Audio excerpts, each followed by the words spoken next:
Welcome to the deep dive. Today we're diving into some international relationships that are just, well, so complex, so tangled up in history and misunderstanding, they seem almost impossible to figure out. Imagine, if you will, two countries, once allies, close allies even, becoming the absolute bitterest of enemies. And it's not just about politics or conflicting interests, but really about how each one sees itself, and maybe even more importantly, how it sees the other. And that's exactly the dynamic we're exploring today. The really challenging relationship between the United States and Iran. Our guide for this is Penelope Kinch's study from 2016, The U.S.-Iran Relationship, the Impact of Political Identity on Foreign Policy. Now, Kinch is an international relations PhD, and she uses political science theory, but grounds it in a lot of history, new interviews, archives, really solid stuff. So our mission here is to unpack Kinch's work. We want to explore how this idea of political identity and these deep, almost mythical stories nations tell about themselves, how they shape actual foreign policy for both the U.S. and Iran. We're aiming to pull out the key insights for you, give you a shortcut to understanding why this relationship is and remains so incredibly difficult. And look, this isn't just history class. It's about understanding how collective memory, identity, these aren't static things. They're active forces shaping global events, policy choices, even the chances for peace right now. Okay, so let's dig into this core idea. Kinch talks about the U.S.-Iran relationship being fraught with obstacles to mutual understanding. What's really truly at the heart of this? Well, what's really interesting is how Kinch frames it using constructivism. It's a theory in international relations that basically says states, they're a bit like people. They don't just have fixed interests out of nowhere. Instead, they kind of form their identities by interacting with others, right? And these identities then shape what they think their interests are. You can't really know what you want unless you have a sense of who you are in the world. Okay, that makes sense. Identity shapes interests. Exactly. And Kinch is careful to distinguish political identity, which is more about the state itself, its leaders, how they project themselves from the broader idea of national identity, which is more that sociological sense of self people feel. She's focused on the state's identity. Right, the state's persona. Precisely. And this leads to a fascinating question. How do these political identities get built? Kinch argues they always involve what she calls myth. Myth, like falsehoods. Not necessarily untrue stories, no, more like powerful narratives. They're informed by experiential memory and identity, as she puts it. They provide a kind of framework for political talk and policymaking. They give legitimacy, authenticity to what leaders say and do. Gotcha. So these myths aren't lies, but foundational stories. You could say that. And for the U.S. and Iran, this is just incredibly potent. Think about their history. Close allies right up until 1979, and then boom, bitter enemies ever since. That huge shift, it massively impacted how each country saw the other, their political identity in relation to the other. And created this massive communication gap we still see. A huge gap, yeah. A real lack of consultation, of direct talk. It's been that way for decades. So to really get Iran's foreign policy, we need to understand this identity. You mentioned an academic describing it like an onion. Yeah, Jahangir Karami. He said Iran's political identity is much like an onion in construction, with layers of development over millennia. It's a really good image, I think. So what are those layers? Well, fundamentally, it's a blend of its Islamic heritage and its pre-Islamic past. We're talking a civilization stretching back over 2,500 years. Think about ancient Persepolis, the Achaemenid Empire. That history established this vision of being a major power, a kind of superpower that still fuels Persian pride today. And literature plays a role too, right? Poets? Oh, absolutely vital. Figures like Ferdowsi, Rumi, Saadi, Hafez. They didn't just save the Persian language during foreign rule, they wove cultural values deep into the national story. Saadi's famous line, "If thou hast no sympathy for the troubles of others, thou art unworthy to be called by the name of man." Kinch points out that sentiment is actually echoed in the Islamic Republic's constitution. It shows that continuity. That's fascinating. But there's also a deep suspicion of foreigners, isn't there? Where does that come from? It comes from history, really. Centuries of invasions, Greeks, Arabs, Mongols, Turks. Plus, being on the Silk Road meant it was often plundered. Kinch argues this created a foreign, suspicious collective memory. It's not some inherent flaw, she says, but more like a mass psychological defense mechanism that developed over a very long, often painful history. It's crucial to understanding their perspective. Okay, that deep mistrust is key. But you mentioned earlier, before things went sour, U.S.-Iran relations weren't always bad. Not at all. Quite the opposite initially. Early on, interactions were limited, but Iranians often saw the U.S. positively. They admired people like Morgan Schuster back in 1911, who tried to defend Persia's sovereignty, and Woodrow Wilson trying to get the Shah included at the Versailles Conference. The U.S. seemed different, not imperialistic like Russia or Britain. They seemed like maybe a potential helpful partner. So what shattered that positive image? Operation Ajax in 1953. The CIA-backed coup that kicked out the elected Prime Minister Mossadegh and brought back the Shah. For Iranians, Kinch explains, this was just the ultimate betrayal. It marked the definitive end of America's political innocence with respect to Iran. That event is absolutely fundamental to understanding the shift in Iranian political identity towards the U.S. And it highlights how differently the same event can be seen and remembered, right? The U.S. might have seen it as a Cold War necessity, but Iran saw it as betrayal. Exactly, a deep foundational betrayal that gets woven into that political identity. Okay, and religion is obviously huge too. Shiism became the state religion centuries ago. How does that connect to modern Iran, and how do things like martyrdom sometimes get maybe misunderstood? Religion is definitely central. From ancient Zoroastrianism right through to the Safavids making Shiism the state religion, it's always been intertwined with power. Khomeini later tapped into that long tradition of religious leaders believing they should oversee the government. Now, about martyrdom. Shirani does hold suffering and martyrdom in high regard, and Western observers often point to things like the human wave attacks in the Iran-Iraq War as proof of some kind of, fanatical, undeterrable state. Right, that narrative of fanaticism. But Kinch pushes back on that. She argues those attacks tactically had more in common with World War I trench warfare than just pure religious fervor driving them. She warns that simply labeling it fanaticism collates a series of unrelated events into one emblematic myth. It misses the strategic complexity and, frankly, the desperation of that war. We need to look deeper than those easy labels. Okay, so taking all these layers, ancient history, poetry, foreign suspicion, the 1953 trauma, religion, how did they all come together in 1979 with the Islamic Revolution? Well, the revolution itself, especially Khomeini's return, was in many ways a massive assertion of that core Iranian identity. It was about defying foreign influence, particularly American influence after the Shah, and reclaiming what they saw as their authentic Islamic and national self. And this is where the Great Satan idea comes in. Exactly. Khomeini labeling the U.S. the Great Satan was incredibly powerful. He drew on Islamic concepts like shaitan, a regime, the stone Satan, but also, Kinch points out, on older pre-Islamic Persian myths, like the white div, which represented a corrupting foreign influence. Said it had deep cultural resonance. Immense resonance and huge political utility. Kinch shows how anti-Americanism served and serves a dual purpose for the regime. It's presented as morally justifiable, fighting the corrupting influence, but it's also politically expedient. It rallies domestic support, right? Framing the U.S. and Israel as these constant existential threats helps unify people behind the government. Khomeini also used it very effectively to sideline and eliminate his political rivals after the revolution.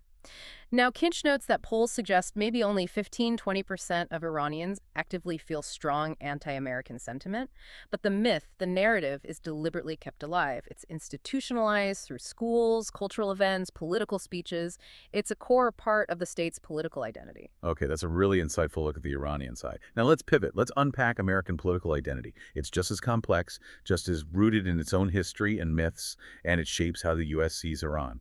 Where do we start? Maybe the Puritans. Yeah, Kinch argues you can trace a lot back to the Puritans. They embedded a kind of religious tone into American life, combined intellectualism with science, promoted a Puritan business ethic, the idea of work having moral dignity, and importantly, they fostered ideals of democracy and limited government. This all fed into a powerful myth of America as this special, almost divinely ordained project, a city on a hill. But there's a flip side to that idealism, isn't there? There is. Kinch mentions it instilled this sense of the bitterness of failure, the frustration of never achieving the ideal. When reality doesn't match that lofty vision, there's this recurring sense of disappointment or even betrayal of the mission. And the American Revolution obviously cemented ideas like liberty. Absolutely. Liberty became the foundational ideology, right? A constant theme. And political talk emphasized virtue, the idea of the civic man, rational, responsible, working for the public good. Figures like Washington, Lincoln, yeah, they become almost larger than life. Definitely mythologized. Lincoln especially. He's seen as the savior of the nation, the one who freed the newly United States from the ideology of oppression. Kinch points out his assassination even glorified his political career through the guise of martyrdom, locking his legacy into the collective memory. And that memory, that mythologized version of Lincoln, gets invoked constantly to justify policies, both at home and abroad. It lends legitimacy. Right, connecting present actions to those foundational values. Yeah. Now, one idea that really stood out for me in Kinch's analysis is this deep-seated American sense of exceptionalism and mission. Oh, absolutely central. Presidents for what, over 200 years saying America is a nation with a mission? John O'Sullivan's Manifest Destiny back in 1839 really captured that belief in America's unique role, separate from the old powers of Europe. And this exceptionalism, this sense of being unique, leads to a belief in the universality of American values. The idea that American values are, or should be, everyone's values. Kinch calls part of this the myth of normalcy. It's the expectation that other countries should act in ways Americans consider right or ordinary. And if they don't, Then they're seen as irrational, crazy, or criminal. exactly. Which makes it really difficult, Kinch argues, for Americans to sometimes distinguish their own national interests from maybe universal ideals, or even to appreciate that other countries might also have their own strong sense of national mission. It's sort of a blind spot, potentially. Yeah, you can see how that conviction of your own normalcy could clash with others, especially when that missionary quality became central to foreign policy after World War II. It really did, and sometimes that mission conflicted with other goals. Like in the 1950s, the fear of communism overrode ideals of democracy, leading straight to that 1953 coup in Iran we talked about. The anti-communist mission trumped the democracy mission in that instance. And then 9/11 intensified this sense of mission. Massively. President Bush's rhetoric shifted heavily towards moral design and of struggle between good and evil. America felt this sense of injured innocence, Kinch notes, which was used to justify deploying American power quite broadly. The threat of terrorism became the new rallying cry, leading into an era focused on preemption, regime change, and explicitly trying to export democracy, sometimes by force. But exporting your identity, or trying to, comes with risks. Kinch talks about the politics of humiliation. What does she mean by that? It's about how national embarrassments or perceived failures can deeply affect the collective psyche. Things like the Iran hostage crisis, obviously, but also Iran-Contra, or getting bogged down militarily in places like Somalia. These events create a strong desire to restore credibility, to avoid failure again, which can then drive future policy decisions, sometimes in reactive ways. It becomes about managing perceptions of strength and avoiding further humiliation. That's a powerful dynamic. And what about international groups like the UN? The U.S. helped create many of them, but seems hesitant to fully commit sometimes. Right. Kinch points this out, too. Despite being a major force behind creating things like the League of Nations or the UN, the U.S. often keeps its distance, resists anything seen as potentially limiting its own sovereignty. It can come across as a very U.S.-centric philosophy, maybe even an assertion of being above the rules that apply to others. It ties back to that belief in its unique universal value system, wanting to lead, perhaps, but not always wanting to be bound by the group. Okay, so we have these two nations, each with a powerful sense of its own unique mission, its own historical baggage, its own deep-seated myths. How does this collision of identities play out when their interests overlap in really critical regions like the Middle East? Let's start with Afghanistan. Afghanistan is a really interesting case, especially right after 9/11. You might be surprised, but Iran was actually quite willing initially to help the U.S.-led coalition against the Taliban. Why was that? Well, removing the Taliban, who they saw as hostile neighbors, was definitely in Iran's strategic interest. They even took in huge numbers of Afghan refugees. So there was this moment, a brief one, of shared goals. But it didn't last. No. President George W. Bush's axis of evil speech in early 2002, lumping Iran in with Iraq and North Korea. Kinch says that just destroyed any achievements made in the rapprochement process. Even though Iran apparently kept offering support behind the scenes, that public declaration really poisoned the well. Okay, then let's look at Iraq. Another neighbor, another complex situation. For Iran, getting rid of Saddam Hussein, their longtime enemy from the brutal Iran-Iraq war, was definitely a positive. They welcomed his removal.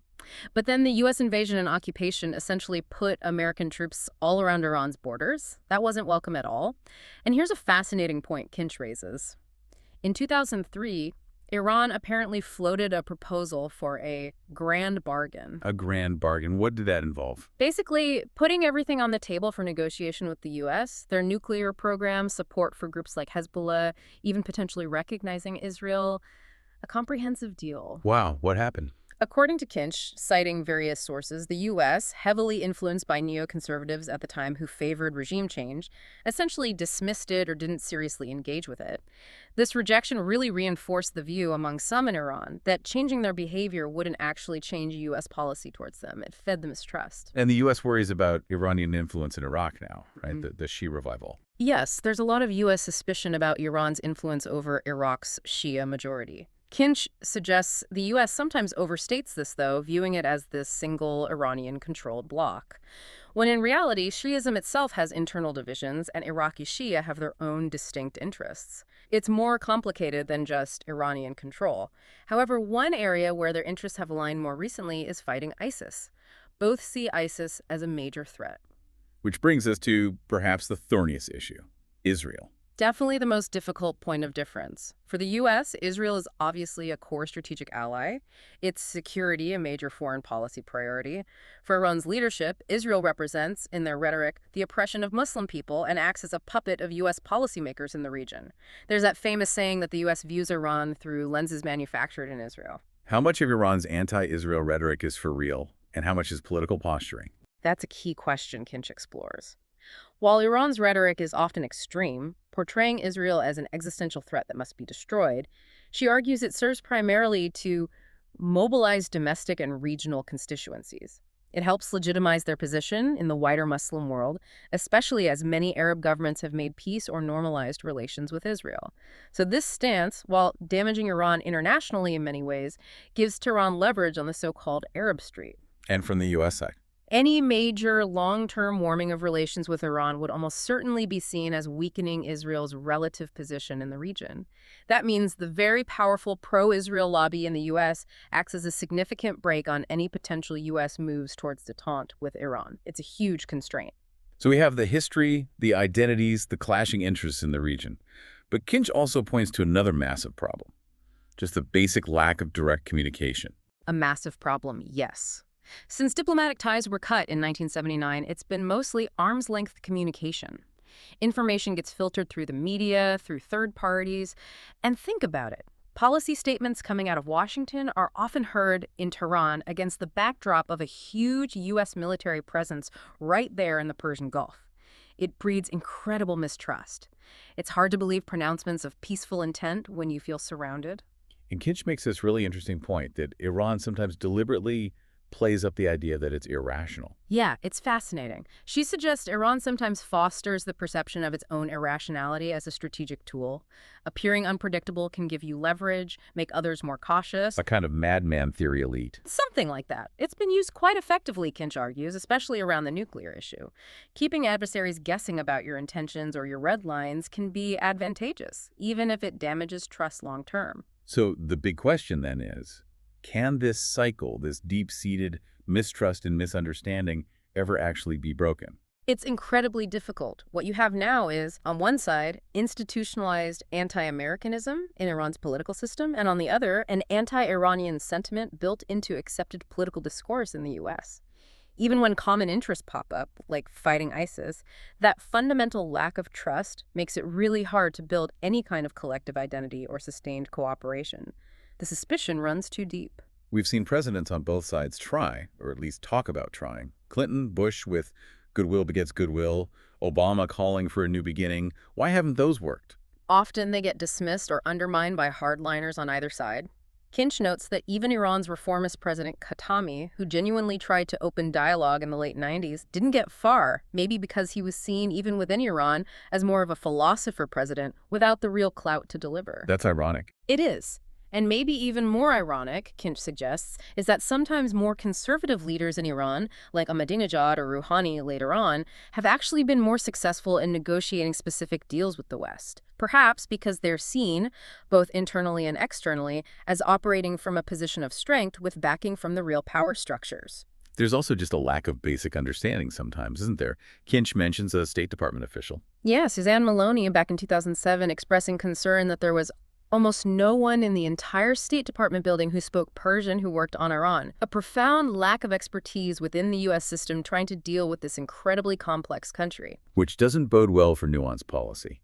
And what about drastic options, like military action or pushing for regime change? What does Kinch's analysis suggest about those? Her study concludes those would likely be unwise and ineffective. Military strikes might not even end the nuclear program, which she notes has broad support across different factions in Iran. It's seen as a national right. And regime change could backfire badly, maybe leading to an even harder line military theocracy, or just further chaos and destabilization in an already volatile region. The risks seem incredibly high, based on her analysis. So wrapping this all up, looking towards the future, what's the takeaway? If the current path is so problematic, what does Kinch suggest might be needed for real change? Ultimately, Kinch argues that for things to fundamentally change, both countries might need to do something really hard.